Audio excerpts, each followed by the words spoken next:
Le président de la République Alassane Ouattara a reçu les anciens généraux de l'armée ivoirienne. Ils sont allés exprimer leur reconnaissance au chef de l'État qui les a associés à la réforme du secteur de la sécurité.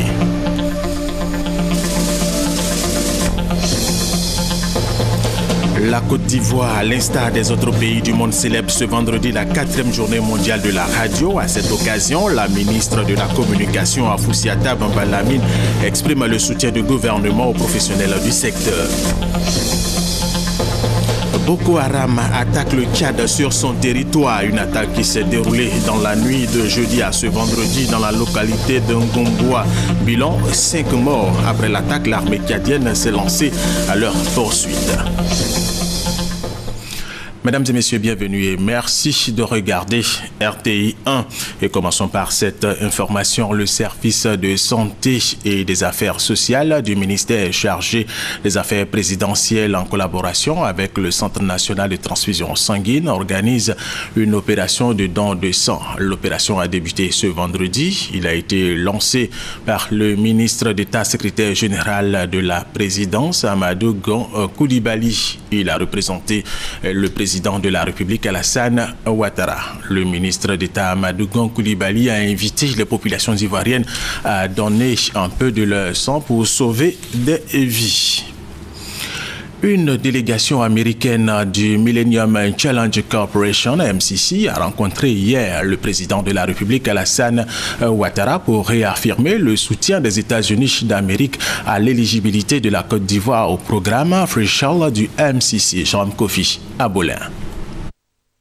Les efforts de la Côte d'Ivoire après la crise post-électorale pour améliorer sa performance économique reconnue, ce qui traduit son éligibilité au programme Threshold du Millennium Challenge Corporation. La délégation conduite par le vice-président du Millennium Challenge Corporation est venue féliciter le chef de l'État ivoirien, le président Alassane Ouattara, pour avoir permis à la Côte d'Ivoire de franchir cette étape et l'encourager en vue des perspectives nouvelles. As the ambassador has said, this is just the beginning.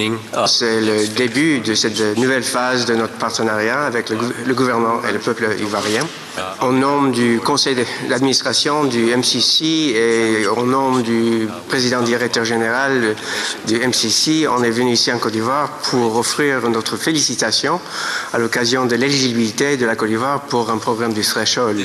Cette éligibilité pour un programme du Threshold est un signe, n'est-ce pas, de la reconnaissance de ce que la Côte d'Ivoire a pu réaliser depuis la fin de la crise post-électorale. Donc on félicite le peuple et le gouvernement de la Côte d'Ivoire pour tout ce qu'ils ont fait sur le plan de réformes économiques et politiques et nous attendons de travailler de très près avec eux pour l'élaboration de ce programme de Threshold.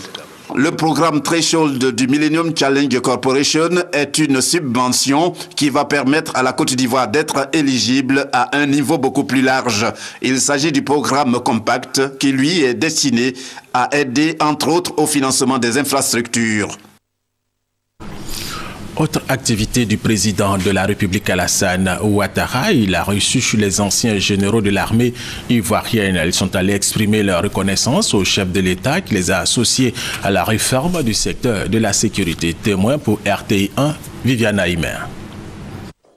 Même à la retraite, ils demeurent toujours en réserve de l'armée.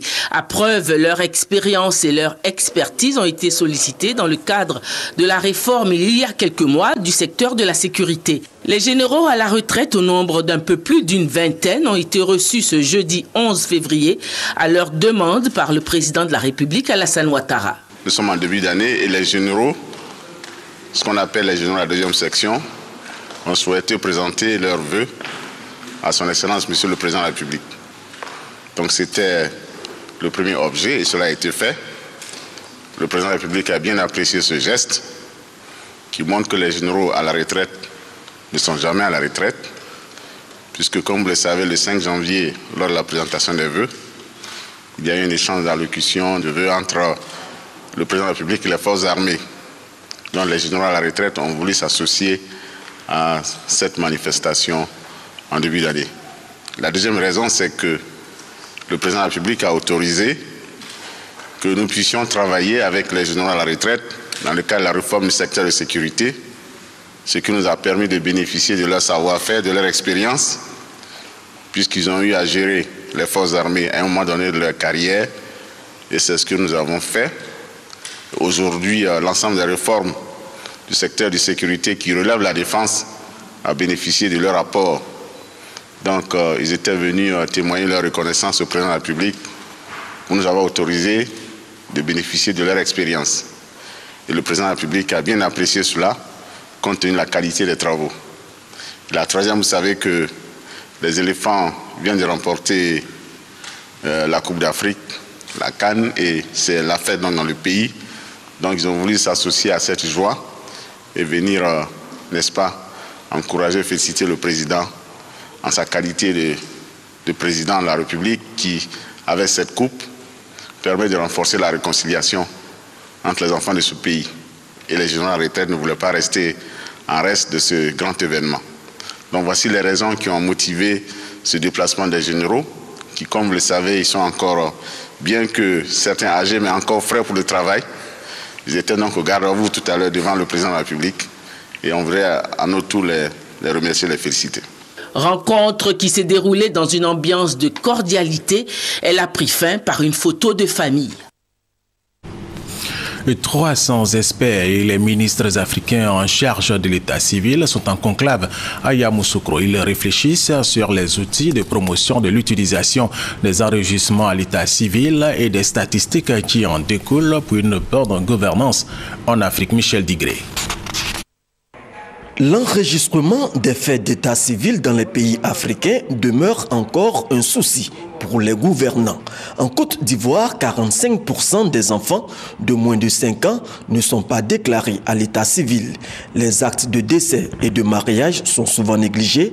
Les autres pays africains n'échappent pas à cette situation. La situation qui a été décrite ce matin par le ministre de l'Intérieur et de la Sécurité publique est presque la situation la plus partagée en Afrique, notamment au Sénégal. L'Angola, c'est un grand défi, la question de l'état civil, parce qu'il y a beaucoup de personnes, surtout les adultes, sans enregistration de naissance. Tous les faits d'état civil n'étaient pas enregistrés, avec toutes les conséquences que ça peut entraîner par rapport notamment aux aspects de sécurité et aussi de planification des programmes de l'État. Face à ce constat, les pays africains se mobilisent pour un état civil plus fiable. La 3e conférence des ministres africains en charge de l'état civil veut booster la promotion des enregistrements des faits d'état civil pour que les statistiques qui en découlent constituent un appui à la bonne gouvernance. Ici se joue une problématique majeure du développement de l'Afrique. Qui nous sommes, combien nous sommes d'hommes, de femmes, d'enfants, de quelle catégorie. C'est pourquoi nous devons aller vers des politiques de modernisation de l'état civil. Comment nos États peuvent avoir des politiques de développement, une carte sanitaire, une carte scolaire, développer des infrastructures adaptées si nous ne disposons pas de données statistiques fiables et constamment mise à jour.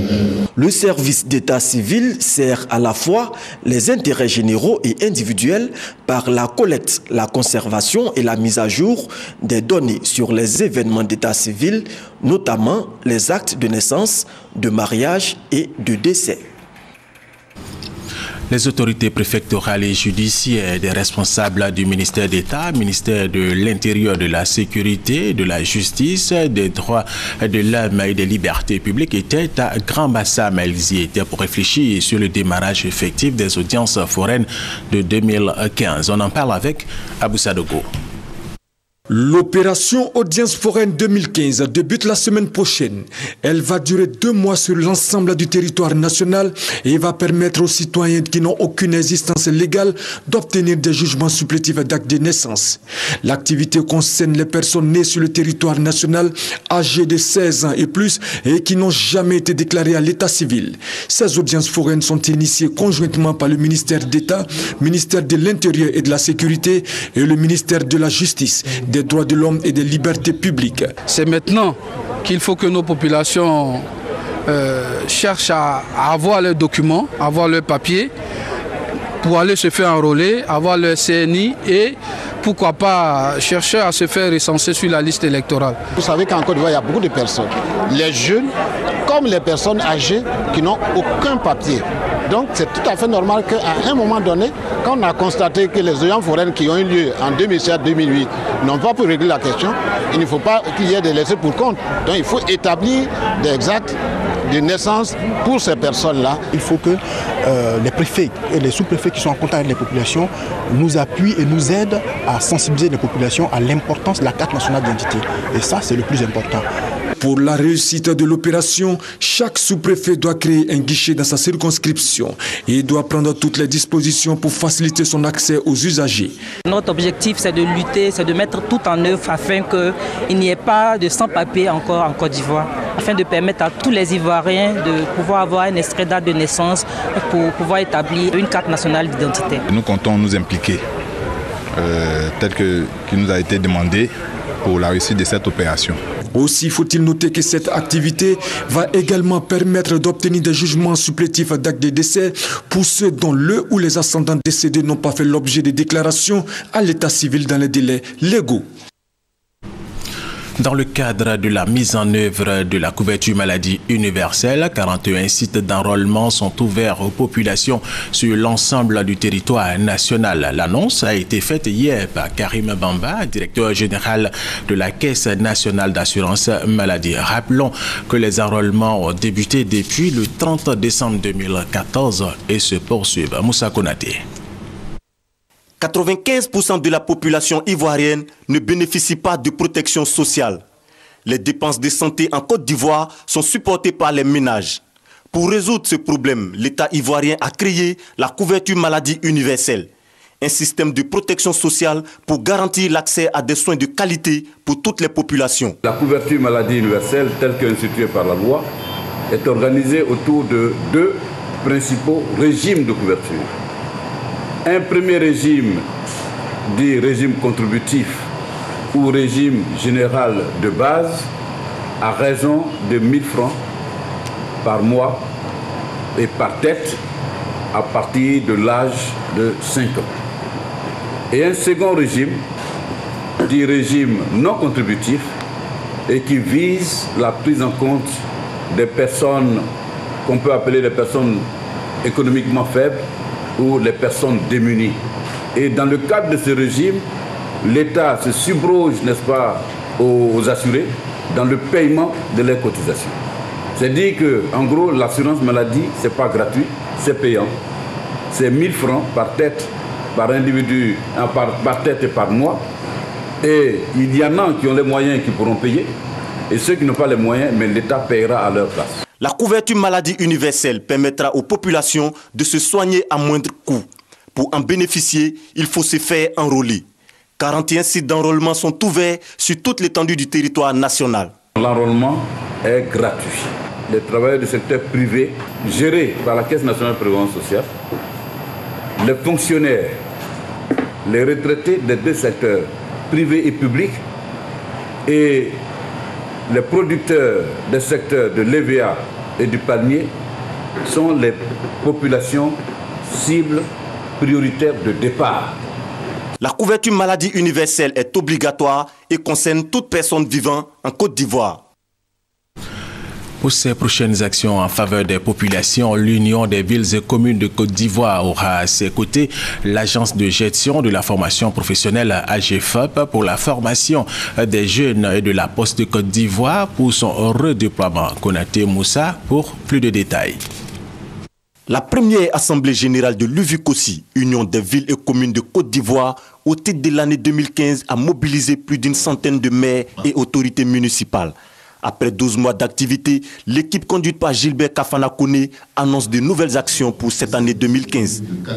Au nombre de ces actions en projet se trouve l'organisation de journées de la commune ivoirienne, un forum annuel où les communes, les services de l'État, les partenaires techniques et financiers et les autres partenaires au développement local se retrouveront pour faire le point des collaborations, au mieux conjuguer leurs efforts en faveur du développement local, durable et participatif. L'intensification des rapports avec les services de l'État pour limiter au strict minimum les obstacles qui pourraient entraver la bonne marche, la bonne mise en œuvre de la politique de décentralisation du gouvernement. En plus de ces projets, l'UVICOSI pourra désormais compter sur l'AGEFOP, Agence de gestion de la formation professionnelle et de la Poste de Côte d'Ivoire. Il y a déjà une approche avec les différentes communes, mais nous voulons élargir cette action au niveau de l'UVICOSI afin que la fatière elle-même se sente impliquée dans la mise en œuvre pour que de nouvelles dispositions puissent être prises en termes d'accompagnement. C'est un partenariat assez spécifique où la Poste voudrait apporter sa contribution dans la facilitation des habitudes de nos populations. Avec 32 ans d'existence, l'UVICOSI s'est vu accorder le statut d'association d'utilité publique lors du Conseil des ministres tenu à Yamoussoukro le 14 janvier dernier.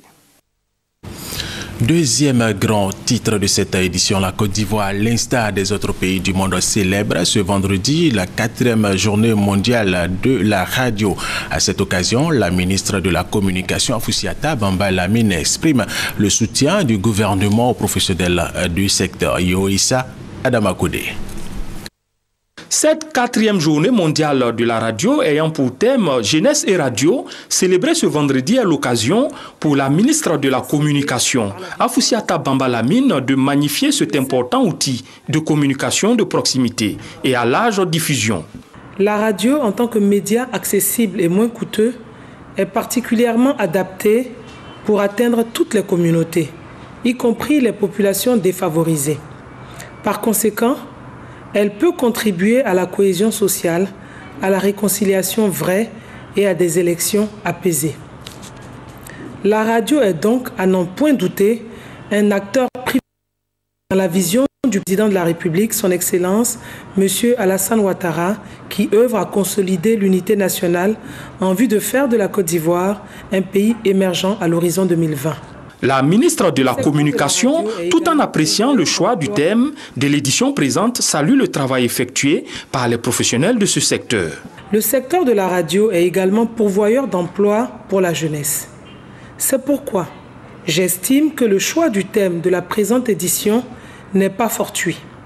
Il s'agit d'un rendez-vous majeur pour faire évoluer la présence des jeunes à la radio, dans le but de valoriser et de promouvoir la radio pour les jeunes, la radio avec les jeunes et la radio par les jeunes. Aussi, voudrais-je, au nom du gouvernement, rendre un hommage mérité aux braves femmes et hommes qui animent les radios en Côte d'Ivoire.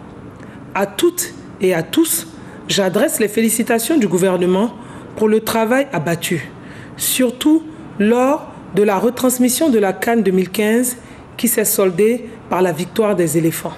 Le gouvernement, conscient que la radio nécessite des équipements modernes à la pointe des technologies innovantes, entreprend sans cesse des actions pour rendre davantage performant cet outil de développement. Il entend poursuivre également le renforcement des capacités des professionnels des radios. En Côte d'Ivoire, en milieu rural, la radio est le premier moyen d'accès à l'information. Mais la population est en majorité analphabète. Comment elle s'y prend pour avoir les informations, pour suivre ces informations sur la radio? On en parle avec Soro Corona et Kwadjo Kwame de RTI Boaké. Inventée au début des années 1800 en Europe, la radio est présente en Côte d'Ivoire avant les indépendances. Selon une étude de 2013 réalisée par Journalistes sans frontières et dans notre pays, plus de 15 millions d'Ivoiriens disposent d'un récepteur radio à domicile et plus de la moitié de ceux-ci sont en milieu rural. Dans les villages et hameaux où il n'y a ni électricité, ni télévision, ni journaux, ni connexion Internet, la radio demeure le seul moyen d'information. À Atapro, village de la sous-préfecture de Guebonnois, la radio reste l'outil d'information des populations. Au retour des champs, du chef du village aux simples habitants, les récepteurs radio sont scotchés à leur oreille pour écouter les informations en langue locale et en langue officielle. J'écoute l'information de la radio, très facile à écouter. Et c'est à quelle heure tu écoutes la radio? C'est à quelle heure? Bon, j'écoute la radio à 6h, Bon, des fois, quand je vais au champ, j'arrive seulement, je n'oublie pas d'écouter la radio.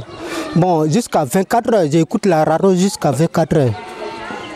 À Takro, population analphabète en majorité, il est choisi dans chaque famille un déscolarisé qui informe ses parents sur les sujets de portée régionale, nationale et surtout ce qui concerne la vie du village. Ce que j'ai appris dans la radio, des fois, je peux expliquer aussi dans la famille, quoi. Bon, je les explique aussi. Voilà tout ce qui se passe. Sans radio, personne ne peut jamais vivre sans radio. Avec radio, nous aussi, on attend tout ce qui se passe dans ce monde. Sans radio, est-ce qu'on peut savoir ce qui se passe à Abidjan? Les moyens financiers pour l'achat des piles et autres batteries posent souvent problème. On paye les piles pour mettre dans la radio. On écoute. Quand on écoute, si les batteries, un jour la pile est devenue faible, maintenant, c'est pour aller payer d'autres piles. S'il n'y a pas l'autre pile, on est là comme ça, on ne peut pas avoir l'autre information. On manque beaucoup d'informations à la radio. Parce que comme on pile là, si c'est moi que tu n'as rien sur toi, en tout cas, tu as fait ça comment? Donc, en tout cas, on souffre. L'accès à l'information en temps réel demeure l'un des facteurs clés de l'importance de la radio en milieu rural. Dans ce milieu, la radio tient toujours la route en dépit de la percée des nouveaux supports de diffusion de l'information. La journée internationale de la femme 2015 sera célébrée le 8 mars prochain à San Pedro, ici en Côte d'Ivoire, en présence du couple présidentiel. Les festivités marquant cet événement qui vise à faire la promotion des droits de la femme ont été lancées par la ministre Anne-Désirée Oloto. Serge Colliard. La ministre de la Solidarité, de la Famille, de la Femme et de l'Enfant sonne la mobilisation. Pour Anne-Désirée Oloto, la Journée internationale de la femme 2015 doit être le rendez-vous de toutes les femmes de Côte d'Ivoire. Femmes politiques de tous bords, leaders d'opinion, universitaires, femmes au foyer, toutes doivent s'impliquer dans cette célébration. La Journée internationale de la femme s'inscrit, a-t-elle ajouté, dans le cadre de l'amélioration de la condition de la femme. Beijing plus 20, bilan, défis et perspectives pour une Côte d'Ivoire émergente. C'est le thème de la Journée internationale de la femme 2015 en Côte d'Ivoire qui va s'étendre du 6 février au 8 mars 2015, date de la célébration officielle à San Pedro et dans plusieurs villes de la Côte d'Ivoire. Cette année, en plus de la présence de la première dame Dominique Ouattara, marraine institutionnelle, le président de la République Alassane Ouattara est annoncé à ces festivités. Nous allons continuer donc dans cette dynamique de solidarité offerte par les éléphants pour offrir également aux Ivoiriens de belles occasions de festivités avec les femmes de Côte d'Ivoire, dans la réflexion, dans la convivialité, pour améliorer tout simplement la condition de la femme. Le pagne officiel de la Journée internationale de la femme 2015 a été présenté par la ministre Anne-Désirée Oloto. Il est disponible, a-t-elle dit, dans certains commerces à Abidjan et à l'intérieur du pays. La fondation du célèbre footballeur Gervinho fait don de matériel médical au centre Don Oriane de Bonois, un centre qui prend en charge les personnes démunies et c'est donc concernant les personnes handicapées qui sont dans ce centre. Tout à fait autre chose, les coopératives de café et de cacao du département de Grand Laou ont reçu des kits scolaires. C'est un don du Conseil Café Cacao pour soutenir les enfants des producteurs de café et de cacao de cette localité Genatoubé. Le Conseil Café Cacao poursuit son aide en faveur des enfants de producteurs inscrits dans le primaire. À Grand Laou, 70 kits scolaires ont été remis à chacune des coopératives du département. Ces kits seront distribués aux élèves des classes de CP1 au CM2, comme l'a indiqué Epo Marie, représentant le Conseil Café Cacao à la cérémonie de remise. Elle ajoute que c'est une manière d'aider ces enfants, relève de demain, à étudier dans de meilleures conditions. Au nom de toutes les coopératives du département de Grand Laou, Dibu Kobenan de la coopérative Sokopa d'Awanou a assuré le donateur de remettre chaque kit à son véritable bénéficiaire. Les enfants, pour la plupart, ont déjà abîmé leur fourniture scolaire et ces kits qu'ils viennent de recevoir arrivent à point nommé pour soulager leurs parents. Et nous allons rester dans le domaine de l'agriculture. Le Conseil du coton et de l'Anacad a procédé à la distribution de sachets dans la localité d'Odiéné. Objectif, permettre aux producteurs d'Anacad de bien préparer la prochaine campagne. Chantal Ouma Kandan. La campagne Anacarde s'ouvre bientôt sur le territoire national. Pour avoir des produits de qualité, le Conseil du coton et de l'Anacarde anticipe sur la distribution de la sacherie aux producteurs dans tous les chefs-lieux de sous-préfecture. Cette opération va permettre un bon conditionnement du produit. Pour l'amélioration de la qualité, il y va de la conservation, du stockage du produit.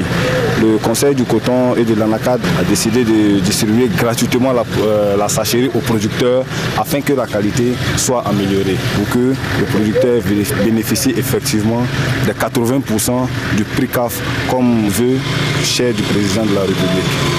Le sous-préfet d'Odiéné, Serge Rodrigue Zagou, a encouragé les producteurs à utiliser la sacherie avec rigueur et les a surtout exhortés à se faire recenser pour une bonne organisation de la filière. Les régions du Folon et du Bafing recevront leur sacherie selon un chronogramme du Conseil du coton et de l'Anacarde. Ce sont plusieurs producteurs d'Anacad du Nord-Ouest qui attendent leur dotation pour la campagne 2014-2015. Lors de la campagne passée, la région d'Odiéné a produit 39 000 tonnes d'Anacarde et a été classée 4e région productrice au plan national. Et cette information, le gouvernement coréen vient d'offrir 2 cartes de 25 places au ministère des Affaires étrangères, et cela dans le cadre de la coopération entre la Côte d'Ivoire et la Corée du Sud. Une coopération qui se porte bien, même très bien. L'association des médiateurs des pays membres de l'UEMOA était en réunion ordinaire le 11 février dernier ici à Abidjan. Cette réunion a porté sur la validation des budgets et les programmes de l'année 2015. Christelle Mina. C'est une autorité administrative indépendante, un recours pour le citoyen lambda en cas de litige avec l'administration publique. Le médiateur de la République a pour mission d'améliorer par son action les relations entre les administrés et les administrations de l'État. Au Burkina, j'aime le dire, l'institution de médiateur économise un procès en faveur du citoyen. Au lieu d'aller à la justice, ils viennent chez nous parce que c'est un recours gracieux. En Côte d'Ivoire, le médiateur de la République, Ngolo Koulibaly, est aussi le président de l'association des médiateurs des pays membres de l'UEMOA. À quelques mois de la fin de son mandat, il préside la 4e réunion ordinaire qui rassemble à Abidjan les médiateurs des républiques du Bénin, du Mali, du Burkina Faso, du Niger. Cette réunion permettra notamment de fixer le programme de l'année 2015, un programme qui prévoit entre autres l'extension des pouvoirs du médiateur de la République. Chaque fois qu'il y a des guerres, chaque fois qu'il y a des troubles à l'ordre public, les premières victimes sont les enfants et les femmes. Et on a estimé qu'en Afrique, il y avait lieu effectivement de pouvoir protéger de plus en plus l'enfant. En prévision aussi, une collaboration toujours plus étroite avec l'UEMOA afin de soutenir l'implémentation des directives de l'Union dans chacun des territoires. L'association des médiateurs de la République entamera aussi un plaidoyer pour la nomination d'un médiateur de la République en Guinée-Bissau. Un effet intégrateur que soutient le président de la République ivoirienne en ayant accordé à l'association une subvention exceptionnelle de 40 millions de francs CFA. Un forum sur les opportunités d'investissement dans le tourisme et l'économie ivoirienne a eu lieu la semaine dernière à Madrid en Espagne. C'était en présence des autorités du CPC, du port autonome d'Abidjan et du conseil régional du Sud Comoué. Une rencontre qui vise à valoriser la destination Côte d'Ivoire. Patricia Omouetia. Rencontre de haut niveau pour la délégation ivoirienne à la Chambre de commerce et d'industrie de Madrid. La séance d'ouverture de ce forum est présidée par Arturo Fernandez, président de la Camara. L'ambassadeur de Côte d'Ivoire en Espagne, son Excellence Ake Achimon, a souligné l'importance de l'Espagne dans la relance de l'économie ivoirienne. Les échanges se sont poursuivis avec les témoignages de la délégation ivoirienne, notamment le directeur général adjoint du CPC, le représentant du directeur général du port autonome d'Abidjan, le président du conseil régional du Sud Comoué et le directeur général de Côte d'Ivoire Tourisme. Pour le président de la Chambre, les entreprises ivoiriennes qui souhaitent étoffer ou constituer leur entreprise sont les bienvenues. Il est convaincu qu'avec une présentation comme celle qui vient d'avoir lieu, effectivement, les entreprises espagnoles répondront à l'appel, c'est-à-dire aller investir en Côte d'Ivoire. Il en est convaincu. Le ministre du Tourisme invite les opérateurs espagnols à découvrir le marché ivoirien. La Côte d'Ivoire est un gros chantier et la Côte d'Ivoire représente un potentiel énorme au niveau investissement. Donc on voudrait profiter de leur expérience au niveau développement industriel et la Côte d'Ivoire est là pour les accueillir. La Chambre de commerce et d'industrie de Madrid a pour but de favoriser le développement des relations économiques, commerciales, touristiques et culturelles. Un mot de religion dans cette édition. Le diocèse de Bouaké a 60 ans. Le bilan de la vie de l'Église a été fait et l'on a dégagé les perspectives pour une meilleure évangélisation dans cette région de la Côte d'Ivoire. Nous y reviendrons à 20h. Boko Haram attaque le Tchad sur son territoire. Une attaque qui s'est déroulée dans la nuit de jeudi à ce vendredi dans la localité de Ngomboa. On dénombre une dizaine de morts, dont le chef du village. Après l'attaque, l'armée tchadienne s'est lancée à leur poursuite. Et c'est la fin de cette édition. Merci de l'avoir suivi et restez avec nous sur RTI 1.